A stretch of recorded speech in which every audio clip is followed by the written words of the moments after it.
नमस्ते बच्चों। छठवें पाठ के दूसरे लेक्चर में आप सभी का स्वागत है। हम छठवां पाठ पढ़ रहे थे, उसमें हमने अब तक पढ़ा अपवर्तन, अपवर्तन के नियम और अपवर्तनांक। आज का अपना पहला टॉपिक है तारों का टिमटिमाना। आप सभी ने आसमान में तारे चमकते हुए तो देखे ही होंगे। तारे कभी तेज चमकते हुए दिखाई देते, कभी उनकी लाइट मंद हो जाती है। ऐसा किस कारण से होता है? और बच्चों, कभी तेज और कभी धीमा चमकना, उसी को ही हम कहते हैं टिमटिमाना। तो अपवर्तन के बारे में आप पढ़ चुके हैं कि प्रकाश जब विरल माध्यम से सघन माध्यम में या सघन माध्यम से विरल माध्यम में जाता है तो वह अपने मार्ग से विचलित हो जाता है। इस प्राकृतिक घटना को ही हम कहते हैं प्रकाश का अपवर्तन। तो तारे स्वयं प्रकाशित आकाशीय पिंड हैं जो हमें रात में दिखाई देते हैं, क्योंकि दिन में सूर्य का प्रकाश अधिक तीव्र होने के कारण वे हमें दिखाई नहीं देते हैं। रात के समय तारे हमें बिंदु स्वरूप में दिखाई देते हैं। बिंदु स्वरूप यानी एक बिंदु के रूप में दिखते हैं, और उनसे आने वाला प्रकाश जब वायुमंडल में प्रवेश करता है, तो आप पढ़ चुके हैं कि वायुमंडल में बहुत सारी परतें होती हैं, और उन परतों के मध्य से जब प्रकाश की किरण प्रवेश करती है तो वायुमंडल की परतें पृथ्वी तल के पास सघन होती जाती हैं। तो जब प्रकाश विरल माध्यम से सघन माध्यम में प्रवेश करता है तो उसका अपवर्तनांक बढ़ जाता है। जैसे यहाँ पे इस आकृति में देखते हैं, तारे की ये वास्तविक स्थिति है। यहाँ से जब ये प्रकाश आता है तो अपवर्तनांक अधिक होने के कारण वो इस तरह से थोड़ा कर्व लिए हो जाता है, और यहाँ से अगर हम देखें तो हमें वो तारा इस सीध में दिखाई देता है। तो ये तारे की आभासी स्थिति है, यानी यहाँ पे आभास होता है, पर वास्तव में तारा है कहाँ? इस जगह पे। और ऐसा किसके कारण होता है? वायुमंडल में प्रकाश की किरण के प्रवेश करने के कारण उसका अपवर्तन होता है, और वायुमंडल का घनत्व तथा तापमान लगातार परिवर्तित होता है। तो परिवर्तित होने के कारण उसका अपवर्तनांक बार बार बदलता है, जिसके कारण हमें तारा कभी प्रखर यानी तेज चमकता हुआ दिखाई देता है और कभी मंद चमकता हुआ दिखाई देता है। इन दोनों के सम्मिलित प्रभाव से हमें तारा कैसा दिखाई देता है? टिमटिमाता हुआ दिखाई देता है, और जिस स्थिति में है वहाँ न होकर के हमें दूसरी जगह प्रतीत होता है। ग्रह हमें टिमटिमाते हुए दिखाई नहीं देते हैं, जबकि ग्रह भी सूर्य के प्रकाश से चमकते हैं। तो ग्रह बच्चों जो होते हैं वो हमारी पृथ्वी से काफ़ी पास होते हैं तारों की अपेक्षा। तारे हमसे बहुत अधिक दूरी पर होते हैं, और साथ ही साथ ग्रह जो होते हैं अनेक बिंदुओं का समूह होते हैं। तारे जिस तरह से बिंदु स्वरूप में होते हैं, ग्रह जो हैं बिंदुओं का समूह यानी बिंदुओं का पुंज होता है, जिसके कारण ग्रह हमें बड़े दिखाई देते हैं। अब वायुमंडल में जब ग्रह से आने वाली प्रकाश की किरणों का अपवर्तन होता है, तो अपवर्तन होने के कारण तारों वाली स्थिति वहाँ भी होती है, यानी अपवर्तन के कारण वो बिंदु हमें कभी तेज और कभी मंद गति से प्रखरित होते हुए दिखाई देते हैं। परंतु ग्रह अनेक बिंदुओं का समूह है, तो कुछ बिंदु उसमें अगर अधिक तेज चमकते हुए दिखाई देते हैं तो कुछ मंद गति से दिखाई देते हैं, यानी मंद गति से चमकते हुए दिखाई देते हैं। परंतु उन सबके सम्मिलित प्रभाव के कारण हमें ग्रह चमकते हुए ही दिखाई देते हैं। तो इसके पीछे कारण समझ में आ गया, क्योंकि ग्रह जो हैं अनेक बिंदुओं का समूह है, जिसके कारण कुछ बिंदु कम तेज़ी से चमकते हैं तो कुछ अधिक तेज़ी से चमकते हैं। औसत रूप में हमें ग्रह पूरा का पूरा चमकता हुआ दिखाई देता है। ठीक उसी प्रकार से बच्चों, सूर्य जब उदय होता है यानी सूर्योदय का समय जब होता है, यानी क्षितिज के नीचे होने के बावजूद हमें वो पहले ही दिखाई दे जाता है। ये भी घटना प्रकाश के अपवर्तन के कारण ही होती है। उसी तरह से जब सूर्यास्त होता है तो सूर्यास्त हो चुका रहता है, फिर भी हमें 2 मिनट तक सूर्य दिखाई देता है। ये घटना भी प्रकाश के अपवर्तन के कारण होती है। यानी सूर्योदय से 2 मिनट पहले और सूर्यास्त के 2 मिनट बाद तक हमें सूर्य दिखाई देता है। तो अब उसको देखते हैं किस तरह से दिखाई देता है। ये समझिए हमारी पृथ्वी है और ये वायुमंडल की अनेक परतें हैं। सूर्य यहाँ पे है और ये है क्षितिज, यानी क्षितिज के भी नीचे है सूर्य। तो सूर्य से जाने वाली जब प्रकाश की किरण इस तरह से जाती है, वायुमंडल में प्रवेश करती है, तो वायुमंडल सघन होने के कारण उसका अपवर्तन होता है। फिर दूसरे वायुमंडल में प्रवेश करेगी, फिर से अपवर्तन होगा। इस तरह से वायुमंडल की जिस परत में प्रवेश करती है उसमें बार बार उसका अपवर्तन होता है। तो जिस स्थिति में सूर्य है वो उस जगह पे नहीं दिखाई देता है, बल्कि इस जगह पे हमें प्रतीत होता है। यानी सूर्य अभी उदय भी नहीं हुआ है कि उसके पहले ही हमें वो दिखाई दे जाता है। किसकी वजह से? प्रकाश के अपवर्तन के कारण। और ये समय कितना होता है? 2 मिनट का। यानी सूर्योदय के 2 मिनट पहले ही हमें सूर्य दिखाई दे जाता है।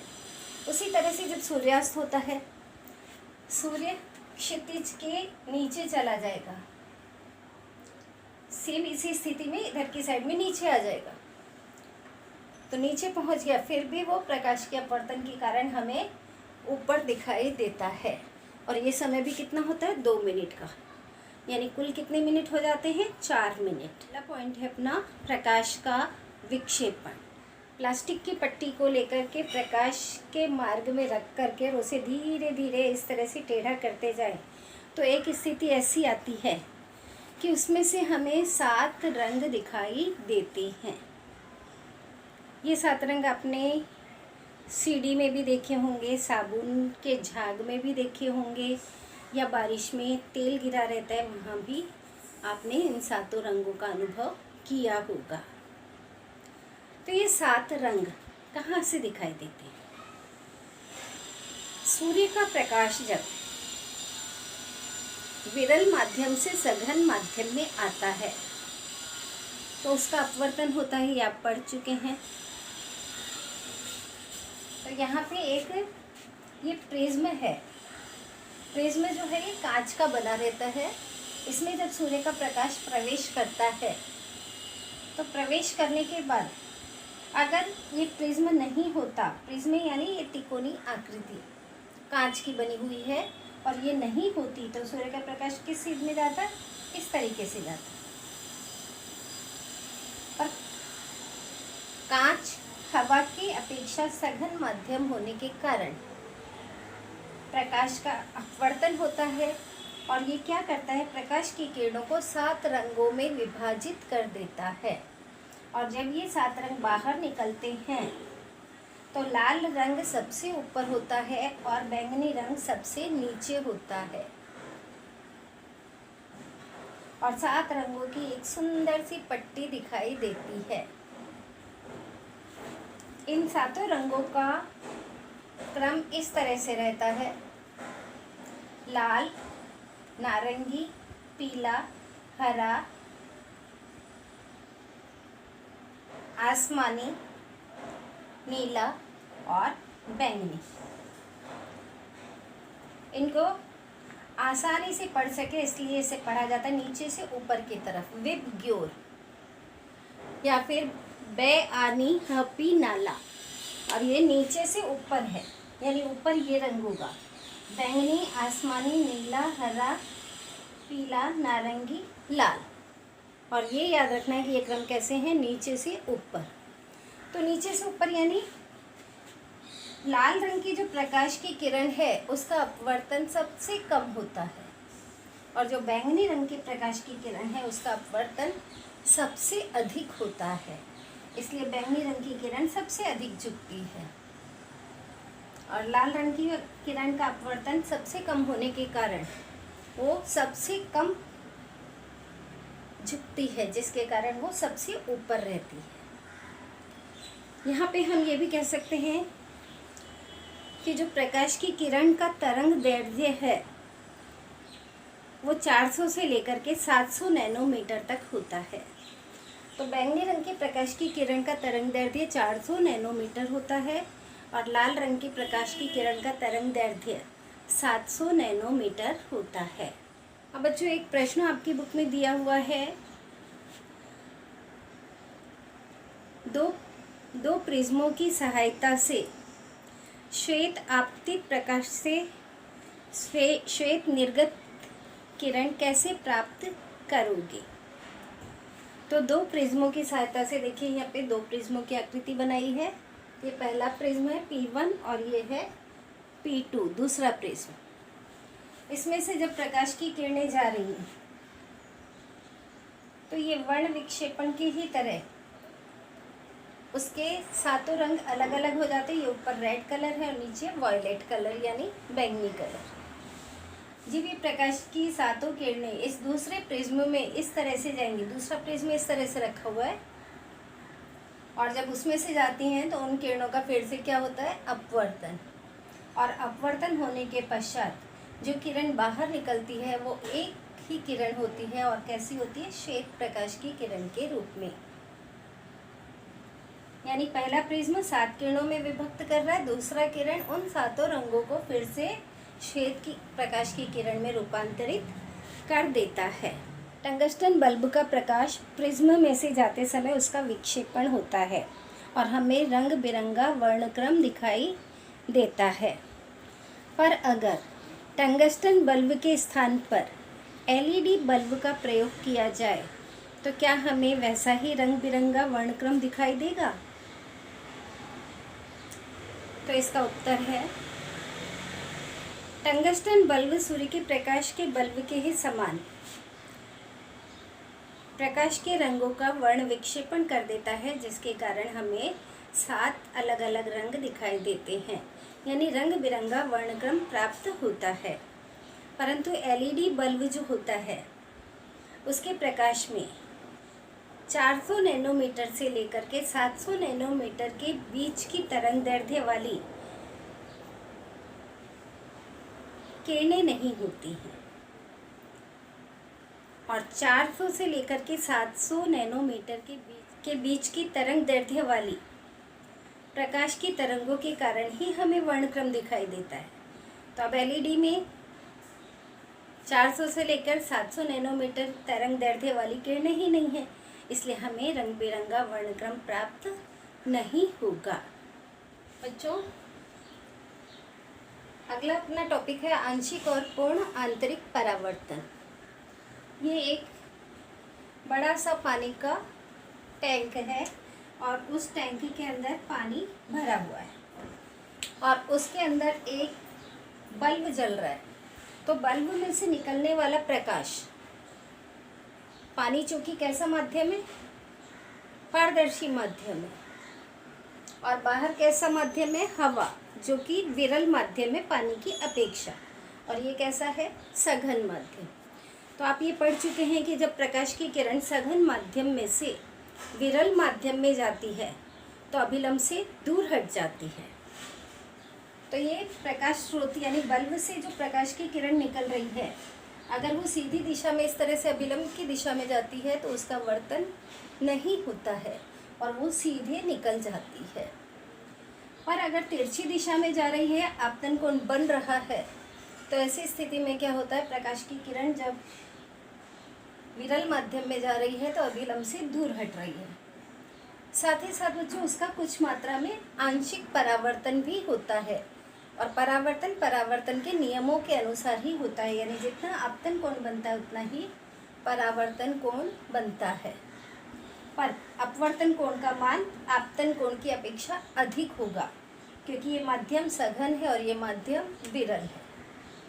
उसी तरह से अगर कोण का मान बढ़ाते जाएं तो अपवर्तन कोण का मान बढ़ता जाएगा और साथ ही साथ आंशिक परावर्तन भी हो रहा है। तो एक स्थिति ऐसी आएगी कि हम आपतन कोण का मान इतना अधिक बढ़ा दें कि अपवर्तन कोण का मान 90 अंश हो जाए। यहाँ पे देखिए, ये बढ़ाने पर अपवर्तन कोण इस पानी की सतह के दिशा में आगे बढ़ रही है, यानी अपवर्तन कोण का माप कितना हो गया, 90 अंश। तो ऐसी स्थिति में जब अपवर्तन कोण का मान 90 अंश होता है, उस समय जो आपतन कोण का मान होता है उस कोण को हम कहते हैं क्रांतिक कोण।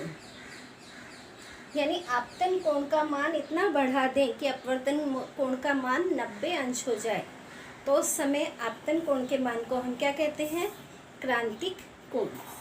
उसके पश्चात अगर हम आपतन कोण का मान और बढ़ाएं तो अब अपवर्तन कोण 90 अंश पे पहुंच गया। उसके बाद अपवर्तन ना होकर के क्या होता है, परावर्तन, यानी वो प्रकाश की किरण पानी में ही वापस आ जाती है। तो ऐसी स्थिति में जितना कोण I बनता है उतना ही कोण ये R बन रहा है। ये R क्या है, परावर्तन कोण। यानी अब उस प्रकाश की किरण का अपवर्तन नहीं हो रहा है, बल्कि क्या हो रहा है, पूर्ण आंतरिक परावर्तन। पूर्ण आंतरिक परावर्तन यानी पानी में ही वो किरण वापस लौट के आ रही है। तो क्रांतिक कोण यानी इस कोण का माप हम इस सूत्र द्वारा ज्ञात कर सकते हैं। पहले माध्यम का दूसरे माध्यम के सापेक्ष अपवर्तनांक बराबर sin I बटे sin R होता है। अब पूर्ण आंतरिक परावर्तन के लिए I बराबर क्या है, क्रांतिक कोण यानी ये, और R क्या है, 90 अंश। तो अब यहाँ पे मान रख देते हैं, ये sin I बटे sin 90 अंश बराबर sin I के होता है। यानी sin 90 अंश का मान होता है 1, तो 1 का भाग देंगे तो हमारे पास मान क्या प्राप्त आएगा, sin I। तो sin I को हम क्या कहते हैं, क्रांतिक कोण। बच्चों, आप सभी ने आसमान में इंद्रधनुष देखा होगा, जिसमें 7 रंग दिखाई देते हैं, और ये इंद्रधनुष वर्षा के दिनों में ही बनता है। बारिश होने के पश्चात हवा में पानी की छोटी छोटी बूंदें रह जाती हैं। ये बूंदें प्रिज्म की तरह कार्य करती हैं, और इंद्रधनुष बनने की क्रिया में प्रकाश का अपवर्तन, प्रकाश का वर्ण विक्षेपण और प्रकाश का पूर्ण आंतरिक परावर्तन, ये तीनों घटनाएं एक साथ होने के कारण हमें 7 रंग अलग अलग प्रकार से दिखाई देते हैं और एक धनुष जैसी आकृति तैयार हो जाती है, इसलिए हम उसे कहते हैं इंद्रधनुष। तो अब देखते हैं कैसे तैयार होता है। तो इंद्रधनुष बनते समय ये पानी की एक बूंद दिखाई है, और जब प्रकाश की किरण इस बूंद के अंदर प्रवेश करती है तो प्रकाश की किरण का अपवर्तन होता है, और अपवर्तन और साथ ही साथ प्रकाश का वर्ण विक्षेपण भी होता है, जिसके कारण 7 रंग अलग अलग हो जाते हैं। ये ऊपर लाल रंग होगा और नीचे बैंगनी रंग। उसके बाद ये प्रकाश की किरणें इस बूंद की आंतरिक सतह से टकराती हैं, और टकराने के बाद यहाँ पे आंतरिक परावर्तन की क्रिया होती है। तो ये लाल रंग यहाँ नीचे और ये बैंगनी रंग परावर्तित होकर के इधर दिखाई देता है, यानी 7 रंग का पट्टा दिखाई देता है। उस क्रिया को ही हम कहते हैं इंद्रधनुष का बनना। तो इंद्रधनुष बनते समय कौन कौन सी 3 क्रियाएं एक साथ होती हैं, प्रकाश का अपवर्तन, प्रकाश का वर्ण विक्षेपण और पूर्ण आंतरिक परावर्तन। इन तीनों घटनाओं के एकत्रित परिणाम के कारण हमें इंद्रधनुष के रूप में सुंदर से 7 रंग दिखाई देते हैं। इसी के साथ आज का लेक्चर यहीं पे समाप्त करते हैं। धन्यवाद।